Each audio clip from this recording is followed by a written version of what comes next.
अस्सलाम वालेकुम स्टूडेंट्स, मैं हूं एहसान और आप लोग देख रहे हैं डीप कॉन्सेप्ट्स इन बायोलॉजी का चैनल। और आज हम क्या पढ़ने जा रहे हैं ये तो तुम लोग जो टाइटल है हमारा वो देख ही समझ गए होंगे कि फोटोसिंथेसिस आज हम पढ़ने जा रहे हैं। लेकिन क्यों पढ़ने जा रहे हैं और फोटोसिंथेसिस क्या है इसमें, मतलब बड़ा ही अजीब टॉपिक है। बच्चों को इसने बहुत ज्यादा रुलाया है। हालांकि ये रुलाने वाला टॉपिक नहीं है, ये बहुत ज्यादा इंफॉर्मेशन देने वाला टॉपिक है। लेकिन वो कहते हैं ना कि इंफॉर्मेशन भी बहुत ज्यादा हो जाए तो मसले खड़े हो जाते हैं। तो वही हमारे पास इस फोटोसिंथेसिस में भी होता है, क्योंकि चैप्टर 4 में सबसे पहले है ही हमारे पास फोटोसिंथेसिस के फोटोसिंथेसिस क्या है। तो ये पढ़ के बच्चे हो जाते हैं पागल। फिर वो आते हैं यूट्यूब पे, तो यूट्यूब पे फिर उनको कोई अच्छी सी चीजें नहीं मिलती। तो आज हम फोटोसिंथेसिस को सारे का सारा उसका क्लियर करेंगे, ठीक है। मसला कहाँ पे पेश आता है हमारे पास फोटोसिंथेसिस में। चैप्टर हमारे पास है बायोएनर्जेटिक्स, और हमारे पास जो आज का टॉपिक है वो क्या है, फोटोसिंथेसिस। फोटोसिंथेसिस आज का टॉपिक मतलब ये नहीं है कि हमारे पास ये आज ही खत्म हो जाएगा, इतना कोई छोटा टॉपिक नहीं है। लेकिन हम आज जो पढ़ने जा रहे हैं वो तकरीबन सारे का सारा फोटोसिंथेसिस वही होगा, ठीक है। बुक में सबसे पहले उन्होंने फैक्टर बताना शुरू कर दिए कि लाइट का क्या रोल है, उसके बाद CO2 का क्या रोल है, पिगमेंट्स का क्या रोल है, क्लोरोफिल हो गया, कैरोटीनॉइड्स हो गया, ये सारी चीजें उन्होंने बताई है। उन्होंने फोटोसिस्टम बताए हुए हैं, सब कुछ बताया हुआ है। लेकिन मतलब एक सीक्वेंस में नहीं है। बच्चे वहां पे आके कंफ्यूज हो जाते हैं कि ये चीजें हम पढ़ रहे हैं तो क्यों पढ़ रहे हैं।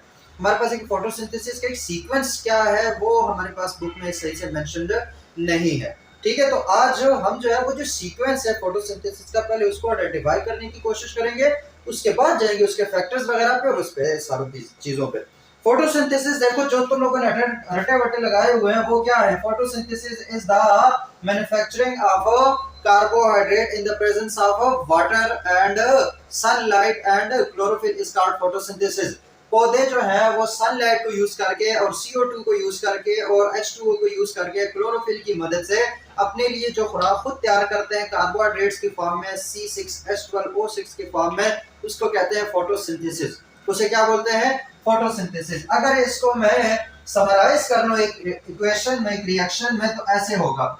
हमारे पास कार्बन डाइऑक्साइड और वाटर जो है वो मिलेंगे इन the presence of sunlight, in the presence of sunlight, ठीक है। और साथ में क्लोरोफिल, साथ में क्या है, क्लोरोफिल है। और इससे बन जाएगा C6H12O6 और साथ में बन जाएगा ऑक्सीजन। साथ में क्या बन जाएगी, ऑक्सीजन बन जाएगी, ठीक है। तो ये हमारे पास फोटोसिंथेसिस है। अगर इसको हम बैलेंस कर ले तो 6CO2 plus 12H2O goes to form C6H12O6 की 6 मॉलिक्यूल और 6O2, ये चीजें हमारे पास टोटल बन जाएंगी। उसके बाद क्या होगा, उसके बाद हो गया, क्या होगा उसके बाद, ये मैंने क्या कर दिया 6CO2, मैं भी यही कंफ्यूज हो रहा था कि ये हमारे पास अब ठीक है, ठीक है, अब ये हमारे पास ठीक है। तो उसके बाद क्या होगा, हमारे पास CO2 इन्वॉल्व है, H2O इन्वॉल्व है, सनलाइट इन्वॉल्व है, क्लोरोफिल इन्वॉल्व है, बनेंगे हमारे पास ये ग्लूकोज, एक हमारे पास ऑक्सीजन। तो फोटोसिंथेसिस का प्रोडक्ट क्या है, ऑक्सीजन। फोटोसिंथेसिस के रिएक्टेंट्स क्या है, CO2 और H2O। अगर अब यहाँ पे हम देख लें तो हमने कल भी एक चीज लेक्चर जो है उसमें डिसाइड की थी और इसमें हमने डिस्कस भी की थी कि अगर ये 6 gain of oxygen is oxidation while the gain of hydrogen is called reduction. इसी तरह loss of oxygen is called reduction and gain of oxygen is called oxidation. तो यहाँ पे देखें तो कार्बन है और 7 ऑक्सीजन है, ठीक है। अब यहाँ पे टोटल कितने ऑक्सीजन है, 6 एटम्स हैं, 2 क्या कहते हैं 6 मॉलिक्यूल्स हैं और ऑक्सीजन के एक ऑक्सीजन में 2 एटम होते हैं, तो 12 हो गए हमारे पास ऑक्सीजन। यहाँ पे कितने ऑक्सीजन हो गए, 6। तो लॉस ऑफ ऑक्सीजन हुआ है, लॉस ऑफ ऑक्सीजन क्या होता है हमारे पास, रिडक्शन। क्या होता है हमारे पास, रिडक्शन। तो अगर इसको केमिकली हम देखें तो जो कार्बन डाइऑक्साइड है वो रिड्यूस होता है इनटू ग्लूकोज। इसी तरीके से हमारे पास यहाँ पे क्या है, H2 अवेलेबल है, यहाँ पे O2 H2 जो अवेलेबल नहीं है, तो लॉस ऑफ हाइड्रोजन हो गया। लॉस ऑफ हाइड्रोजन क्या होता है हमारे पास, ऑक्सीडेशन। क्या होता है, ऑक्सीडेशन। तो एक उस लिहाज से केमिकली कर देखें तो जो फोटोसिंथेसिस है वो हमारे पास एक रिडॉक्स रिएक्शन है।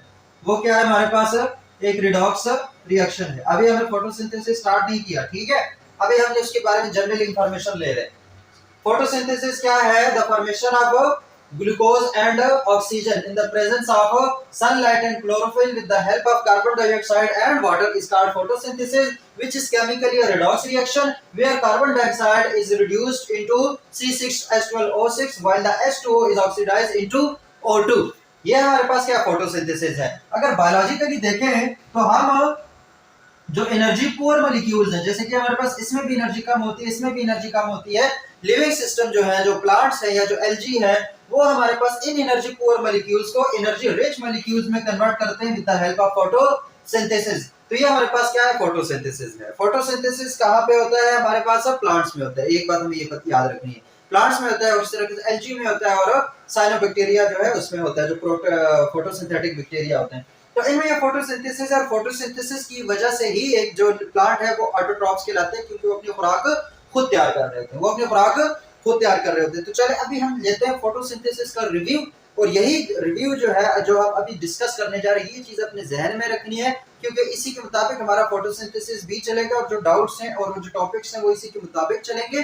तो इस चीज को जहन में रखो कि आप फोटोसिंथेसिस में एक्चुअली करने क्या जा रहे हैं। ठीक है, तो चलो अपना बैग पैक बांध लो, हम जा रहे हैं क्लोरोप्लास्ट के पास। हम जा रहे हैं कहाँ पे, क्लोरोप्लास्ट के पास। हम सेल के अंदर जाएंगे, क्लोरोप्लास्ट को विजिट करेंगे। हमने कहा था ना कि फोटोसिंथेसिस को अगर समझना है तो क्लोरोप्लास्ट वाला जो हमारे पास ऑर्गेनेली है उसको तसल्ली से समझो। क्यों तसल्ली से समझो, अब यहाँ पे इसकी जरूरत पड़ने वाली है। तो चलो हम चलते हैं क्लोरोप्लास्ट के पास।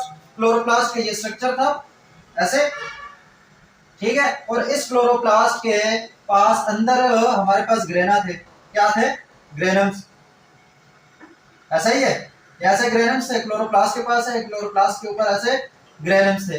ठीक है, और ये ग्रेनम्स आपस में इंटरथैलाकाइड मेम्ब्रेन के जरिए जुड़े हुए थे। ये जो ग्रेनम, ये जो डिस्क है, इसे एक डिस्क को हमने क्या कहा था, इसे एक डिस्क को हमने क्या कहा था, थाइलाकाइड।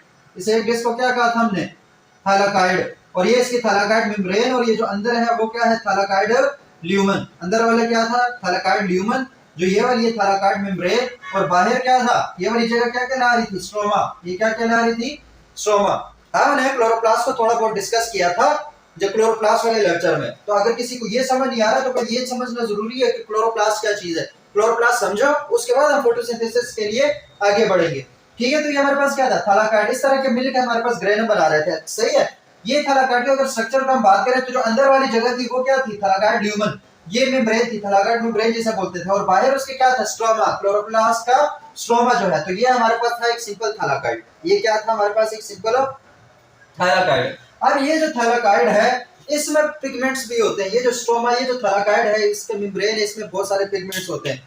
वो पिगमेंट्स क्या करते हैं, वो करते हैं लाइट को कैप्चर। वो करते हैं क्या, लाइट को कैप्चर। लेकिन कैसे करते हैं, अब देखो हमारे पास ये है सूरज, अपनी ये क्या है, एक सूरज है, वो अपनी जो रेज है, जो लाइट है वो पड़ रही है ये सब क्लोरोप्लास्ट के ऊपर। अब ये जो क्लोरोप्लास्ट है, क्लोरोप्लास्ट का ये हमारे पास थाइलाकाइड मेम्ब्रेन है। इस मेम्ब्रेन को मैं बना रहा हूँ इधर, ये हमारे पास क्या है, थाइलाकाइड मेम्ब्रेन है, ऊपर से लाइट आ रही है। इस थाइलाकाइड मेम्ब्रेन में कुछ इस तरह के स्ट्रक्चर्स हैं, इस तरह के, ठीक है। एक इस तरह का स्ट्रक्चर हो गया, एक इस तरह का स्ट्रक्चर हो गया।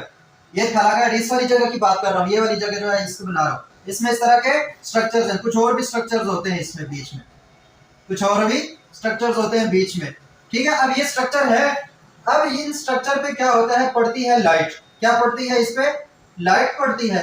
तो इस लाइट पड़ने की वजह से क्या होता है कि इसके अंदर के जो इलेक्ट्रॉन है, ये जो स्ट्रक्चर है, इसके अंदर के इलेक्ट्रॉन हो जाते हैं एक्साइट। क्या हो जाते हैं, एक्साइट हो जाते हैं। ऐसे एक्साइट होके प्राइमरी इलेक्ट्रॉन एक्सेप्टर के पास जाता है, प्राइमरी इलेक्ट्रॉन एक्सेप्टर के पास। ये जो स्ट्रक्चर है, इस स्ट्रक्चर को कहते हैं PS2। इसे क्या बोलते हैं, PS2। अभी हमने एक एक चीज को समझना है, ओवरव्यू लो। थाइलाकाइड मेम्ब्रेन है क्लोरोप्लास्ट का, उसके अंदर इस तरह के स्ट्रक्चर है, एक PS2 है, एक PS1 है। ये क्या है हमारे पास, PS1। ये ऑर्डर की बात नहीं है, पहले ये डिस्कवर हुआ था, फिर ये डिस्कवर हुआ था। ये फोटो सिस्टम 2 है, ये फोटो सिस्टम 1 है, ठीक है। सूरज आई, रेज आई, लाइट ने हमारे पास PS2 को जो है इसके अंदर कुछ इलेक्ट्रॉन्स को कर दिया एक्साइट। एक्साइट का मतलब ये ग्राउंड स्टेट है, उसने एनर्जी ली और वो एक्साइटेड स्टेट में चला गया ऊपर। एक्साइटेड स्टेट में जाने के बाद उस इलेक्ट्रॉन को किसने कैप्चर किया, प्राइमरी इलेक्ट्रॉन एक्सेप्टर ने। क्या इस इलेक्ट्रॉन को कैप्चर करने वाला कौन है, प्राइमरी इलेक्ट्रॉन एक्सेप्टर। जब ये इलेक्ट्रॉन इस फोटो सिस्टम 2 से निकलेगा तो लाजमी बात है फोटो सिस्टम 2 में एक इलेक्ट्रॉन की खाली जगह बच जाएगी, जहां पे पहले इलेक्ट्रॉन था लेकिन अब नहीं है। तो क्या होगा, ये जो ल्यूमन है ये क्या है हमारे पास इस साइड पे, ये मेम्ब्रेन है, ये स्ट्रोमा है, ये ल्यूमन है। इस ल्यूमन के अंदर होता है H2O, इस ल्यूमन के अंदर क्या होता है H2O, उसमें भी पड़ती है लाइट, उसमें भी पड़ती है लाइट। तो लाइट पड़ने की वजह से ये जो H2O है वो 2H positive plus 2 electrons plus half of oxygen इस चीज में कन्वर्ट हो जाता है। ठीक है, लाइट पड़ने की वजह से जो ल्यूमन के अंदर का वाटर है वो ब्रेक डाउन हो जाता है, उसकी हो जाती है हाइड्रोलाइसिस और वो कन्वर्ट हो जाते हैं 2 प्रोटॉन आयंस में, 2 इलेक्ट्रॉन में और हाफ ऑफ ऑक्सीजन मॉलिक्यूल।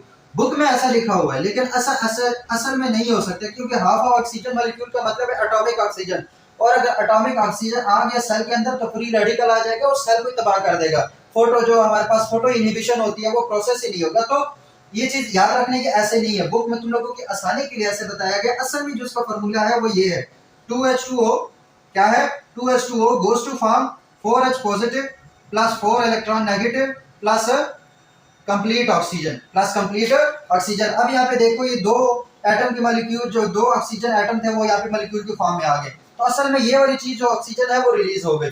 ये 4H पॉजिटिव और 4 इलेक्ट्रॉन नेगेटिव, 4H पॉजिटिव और 4 इलेक्ट्रॉन नेगेटिव, ये कहां से है, ये हमारे पास वाटर से है। ये कहां से है, वाटर से है।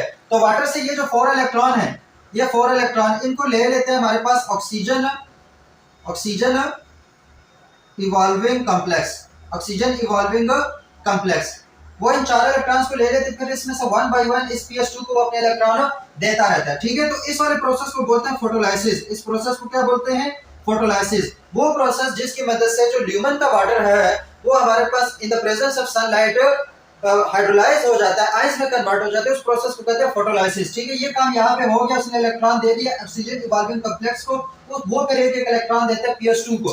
PS2 का जो अपने इलेक्ट्रॉन है वो सूरज की लाइट की वजह से एक्साइट हो जाते हैं प्राइमरी इलेक्ट्रॉन एक्सेप्टर में, प्राइमरी इलेक्ट्रॉन एक्सेप्टर से वो आते हैं प्लास्टोक्यूनोन में, उसके बाद वो साइटोक्रोम कॉम्प्लेक्सेस में आते हैं, फिर प्लास्टोसियानिन में आता है, उसके बाद PS1 में जाता है। ठीक है, अब ये क्या है, जब ये यहाँ से इलेक्ट्रॉन गुजर रहा होता है तो यहीं से हमारे पास ATP बन जाती है। क्या बन जाती है, ATP। फिर जब ये PS1 में जाता है, यहाँ से फिर एक इलेक्ट्रॉन एक्साइट होता है तो उसको फिर प्राइमरी इलेक्ट्रॉन एक्सेप्टर क्या कर लेते हैं, रिसीव कर लेते हैं, फिर पैराडॉक्सिन के पास आता है, पैराडॉक्सिन के बाद फिर पैराडॉक्सिन NADPH सिंथेज के पास जाता है। तो ये हमारे पास काम सारा हो रहा होता है। एक इलेक्ट्रॉन असल काम लाइट की वजह से खराब हुआ था, जब लाइट पड़ी थी फोटो सिस्टम 2 पे, वहां से एक इलेक्ट्रॉन हुआ था एक्साइट, इलेक्ट्रॉन जो एक्साइट हुआ था उसको कैप्चर कर लिया था प्राइमरी इलेक्ट्रॉन एक्सेप्टर ने, फिर उसने वो इलेक्ट्रॉन भेजा था इस पूरे सीरीज में, इस प्लास्टोक्यूनोन साइटोक्रोम प्लास्टोसाइनिन के PS1 में, उसके बाद फिर वो आगे गया, यहाँ से ATP बनी, यहाँ से NADPH बना, यहाँ से NADPH बना। ठीक है, ये हमारे पास काम हो गया।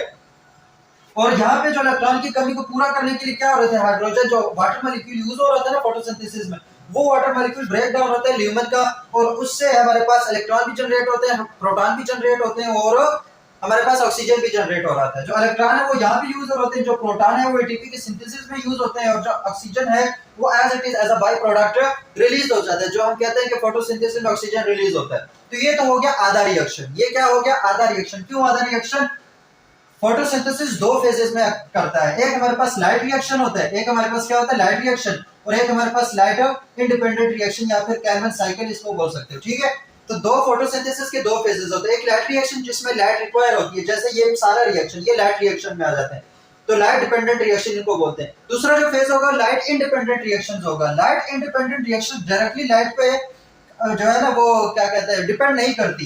क्यों नहीं करती, उनको चाहिए होते ये ATP और ये NADPH। जब ये 2 चीजें लाइट डिपेंडेंट रिएक्शंस को मिलते हैं, जब ये 2 चीजें लाइट डिपेंडेंट रिएक्शंस को मिलती है तो वो क्या होता है, वो CO2 को ले लेता है, CO2 को एयर से ले लेता है, बाइकार्बोनेट से ले लेता है, जहां से भी वो CO2 को ले लेता है, ये NADPH की मदद से उसको रिड्यूस करता है with the help of RUBP।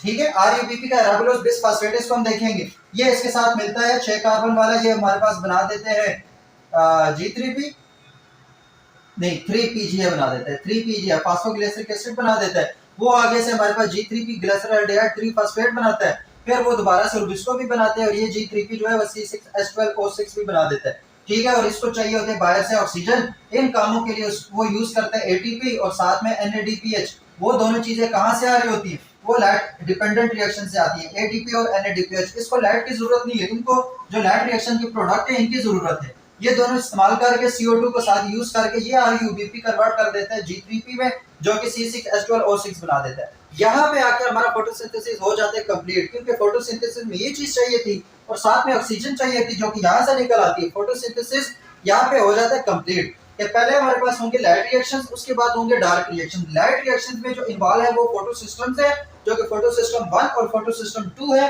अब फोटो सिस्टम उसके बाद एक्साइटेशन होती है, डी एक्साइटेशन होती है, इलेक्ट्रॉन ट्रांसफर होता है। ये इलेक्ट्रॉन ट्रांसपोर्ट चेन है जिसमें ये ट्रांसपोर्ट होगा, और ये दो सिस्टम है, ये भी इलेक्ट्रॉन ट्रांसपोर्ट चेन है। यहाँ से ये दोबारा भी आ सकते हैं साइक्लिक फास्फोरिलेशन में हम देखेंगे। तो जहां से जब ये हमारे पास इसके प्रोडक्ट्स अगर कोई पूछे तो क्या है, NADPH और ATP, ये दोनों प्रोडक्ट्स यूज होंगे लाइट इंडिपेंडेंट रिएक्शंस में, जहां पे इनकी मदद से CO2 को साथ मिला के हमारे पास कार्बोहाइड्रेट बनाया जाता है। तो ये था हमारे पास सारे का सारा फोटोसिंथेसिस जिसको हमने पढ़ना है।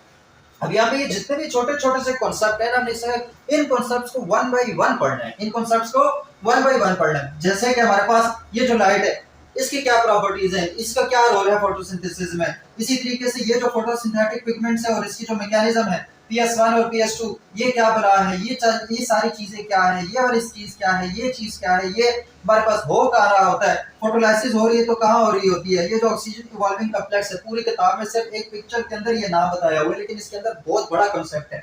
तो ये चीज हमारे पास क्या है। अब हमारे पास डाउट्स जो है वो आना शुरू हो गए। अच्छा ये काम इस तरीके से हो रहा था, लाइट पड़ती है ये काम ऐसे हो जाता है, यहाँ से ये चीज आती है वो केल्विन साइकिल में जाती है, ये सारा काम। अभी हमारे पास एक ओवरव्यू है। अब हमारे पास डायरेक्ट्स होनी चाहिए कि अच्छा ये क्या चीज है, ये क्या चीज है, ये क्या चीज है, इसमें ये काम कैसे हो रहा होता है, PS1 क्यों कहते हैं इसको, PS2 क्यों कहते हैं उसको, ये इलेक्ट्रॉन क्यों एक्साइट कर रहा है, क्यों डीएक्साइट कर रहा है, NADPH क्यों बन रहा है, ATP क्यों बन रहा है, RuBP क्या है, CO2 क्या है, 3PGA क्या है, G3P क्या है। डाउट्स अब आएंगे क्योंकि अब हमारे पास एक ओवरव्यू है फोटोसिंथेसिस का कि ये काम ऐसे हो रहा है। अब हमारा जो काम है फोटोसिंथेसिस में जो मुश्किल होता है वो इन डाउट्स को क्लियर करना होता है। तो मुश्किल काम क्या होता है, वो इन डाउट्स को क्लियर करना होता है। तो अगर फोटोसिंथेसिस को समझ लें इन शॉर्ट तो ऐसे करो कि हमारे पास ये थैलाकोइड मेम्ब्रेन है, उसमें ये काम होगा, ठीक है, ये काम एक्साइटेशन, डी एक्साइटेशन, ये इलेक्ट्रॉन ट्रांसपोर्ट चेन और ये फिर एक्साइटेशन, तो उससे जो प्रोडक्ट्स आएंगे वो इस काम में आएंगे, केल्विन साइकिल में आएंगे। यहाँ से C6H12O6 बन जाएगा और यहाँ से O2 रिलीज होगा। और इसको जो चाहिए थे वो H2O चाहिए थी, लाइट चाहिए थी, ये क्लोरोफिल चाहिए था और साथ में CO2 चाहिए थी। सही है, यहाँ से एक चीजों का पता चल गया। CO2 हमें कहाँ पे रिक्वायर होता है, लाइट इंडिपेंडेंट रिएक्शंस में। H2O हमें कहाँ पे रिक्वायर होता है, लाइट डिपेंडेंट रिएक्शंस में। लाइट हमें कहाँ रिक्वायर होता है, नाम से पता है, लाइट डिपेंडेंट रिएक्शंस में। इसी तरीके से हमारे पास जो क्लोरोफिल है, जो पिगमेंट्स है, जो लाइट कैप्चरिंग मॉलिक्यूल्स है, वो भी कहाँ पे रिक्वायर होता है, लाइट डिपेंडेंट रिएक्शंस में। लाइट इंडिपेंडेंट रिएक्शन में हमारे पास जो चीजें रिक्वायर है वो यहाँ से सिर्फ NADPH और ATP, अगर वो उनको कहीं और से मिल जाए तो उसको इसकी भी जरूरत ना पड़े, लेकिन उसको वो कहीं और से नहीं मिलती। तो जब ये सारा काम हो जाता है तो हमारा फोटोसिंथेसिस हो जाता है कंप्लीट। तो फोटोसिंथेसिस के मैकेनिज्म में दो हमारे पास रास्ते हैं, दो हमारे पास जो स्टेप्स होंगे। पहला होगा लाइट डिपेंडेंट रिएक्शंस और एक हमारे पास लाइट इंडिपेंडेंट रिएक्शंस या फिर डार्क रिएक्शंस या फिर केल्विन साइकिल। ये हमारे पास फोटोसिंथेसिस था, उसके कुछ स्टेप्स थे इंशाल्लाह। अब इसके बाद हम देखेंगे कि इनमें जो मुख्तलिफ जो बुक में सबसे पहले रोल ऑफ लाइट है, वहां से अब हमने शुरू करना है कि वो रोल ऑफ लाइट क्या है। फिर उसके बाद आहिस्ता आहिस्ता जब ये लाइट नीचे आएगी तो यहाँ पे क्या होगा, इस स्ट्रक्चर को समझेंगे। जब इस स्ट्रक्चर को समझ लिया तो फिर ये इलेक्ट्रॉन ऐसे मूव कैसे कर रहे हैं उसको समझेंगे, फिर ये काम कैसे हो रहा है, फिर ये कैसे हो रहा है, फिर ये कैसे हो रहा है, फिर ये वाला कैसे हो रहा है, वन बाय वन इन सबको समझेंगे। तो हमारे पास फोटोसिंथेसिस का ओवरव्यू आ गया। होप सो आप लोगों को फोटोसिंथेसिस की थोड़ी बहुत हाँ हो गई होगी। उसके बाद हम इसके देखेंगे फैक्टर्स और फुल डिटेल कॉन्सेप्ट, जिसमें हम एक एक चीज पे पूरा एक एक लेक्चर लेंगे।